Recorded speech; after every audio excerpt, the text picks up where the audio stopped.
All right, in this video I'm going to show you how to do the Lesson 3.3 warm-up where we have to do some factoring with some of these different polynomials using those different methods that we learned about in the previous video. So you want to make sure that you've watched that video, taken notes, and try this on your own.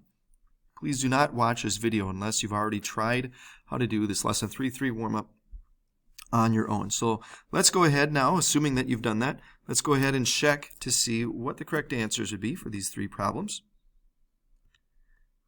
Zoom in here. Okay, let's go through these piece by piece. So this first one, what I've done here is I want to figure out, first off, is this a difference of cubes? This is a difference of squares. And hopefully you recognize that this is a difference of two squares. And if you're not sure why that is, the reason why it's a difference of two squares is we can take the square root of, let's just look at the variables. Well, for one, the smallest exponent is a square. So it's not even a cube. And the square root of b squared would just be b. So this is, and we can take the square root of both of these terms. So the square root of 36a to the 6th would be 6a cubed. Or another way to look at it is, what would you multiply times itself to get 36? Well, 6 times 6 is 36. So that's how you can get that piece of it.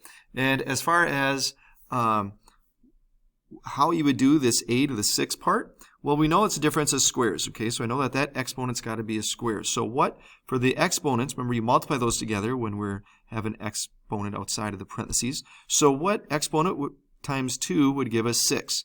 Well, 3 times 2 is 6. This has got to be 6a cubed. So again, if you square 6a cubed, 6 squared is 36. A cubed, when you square that, you get a to the 6th. So that's how we do the first term. So the second term there, we're going to do the same thing. The square root of 4 is 2, or 2 squared would give us 4, whichever way you want to look at it. And b, when you square that, you would get b squared. And so this term here would be 2b squared. So remember, our format for that is, if we have a difference of squares, so a squared minus b squared breaks down to b, a plus b times a minus b. So in this situation, our a value is a 6a cubed.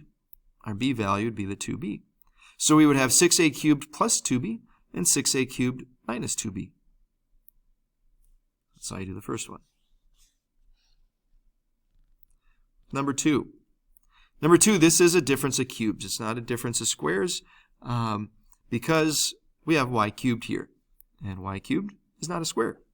So let's figure out how we would break this one up. So we want to figure out now what would be the cubed root, or what would I have to cube? What would I multiply times itself 3 times to get 8?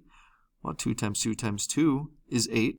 So that's how we get this 2 here. And so then with the x to the 6, we're going to do the same thing. Because again, we're trying to figure out, this is a difference of 2 cubes. So what would I multiply 3 by to get x to the 6? Well, that's got to be a 2. So 2x squared, when you cube that, would give you 8x to the 6th.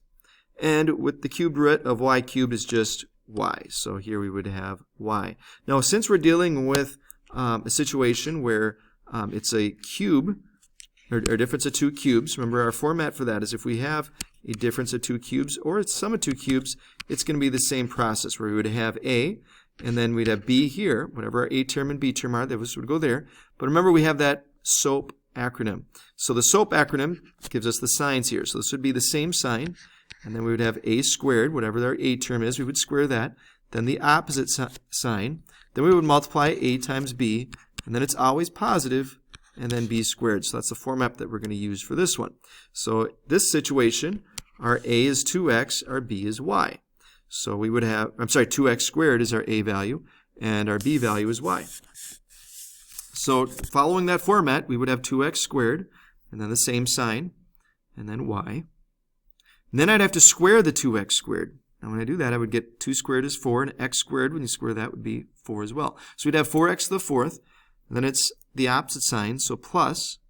And then we'd multiply the 2x squared and the y, just get 2x squared y. And then it's always positive, so plus, and then our b value squared, it would be just y squared. That's all we can do for that one. Lastly, for this one, so this is a sum of 2 cubes. And so to break this down, what would we cube to get m to the 9th? Well, that would be m cubed. Because again, 3 times 3, your exponent's there. 3 times 3 would be 9. So our a value would be m cubed. And what's the cube root of 27, or what times itself 3 times? It give you 27. Well, that would be 3. 3 times 3 is 9, times 3 is 27.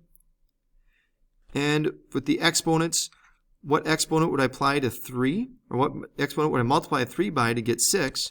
Well, 2 times 3 is 6. So here we'd have 2n squared. So again, in this scenario, our a value would be m cubed, our b value would be 3n squared. Following that same format that we talked about in the previous one, if I have a sum of 2 cubes, we would have a, and then the same sign, plus, so it'd be a plus b, then the same format. So we'd have a squared, and then it's the opposite sign, so it'd be minus, and then it would be our a value and b value multiplied together, so a times b, then always positive, and then our b value squared. So again, the format's the same, it's just that we use that SOAP acronym to figure out the signs. Same sign, opposite sign, always positive. All right, so our a value is m cubed, so we'd have m cubed plus our b value, which is 3n squared. Then we would square that a value. When I square m cubed, I would get m to the 6th. Because again, we'd multiply those two exponents. 3 times 2 would be 6. And then we'd multiply those two terms. So m cubed times 3n squared. Now we'll just put the 3 first. Oh, by the way, it'd be opposite sign, remember, so it'd be minus. So it'd be minus 3 if we put the 3 first. And then we just put them in alphabetical order, m cubed n squared. Don't add the exponents or do anything with the exponents. We would leave those separate. And lastly, we would square the 3n squared. Well, 3 squared is 9, n squared being squared would be n to the 4th, so that's how we get the 9n to the 4th. All right, so that's how you do those 3 problems. Hopefully that made sense to you. And again, you were able to do most, if not all of those on your own and get those correct. So good luck now as you work on today's assignment.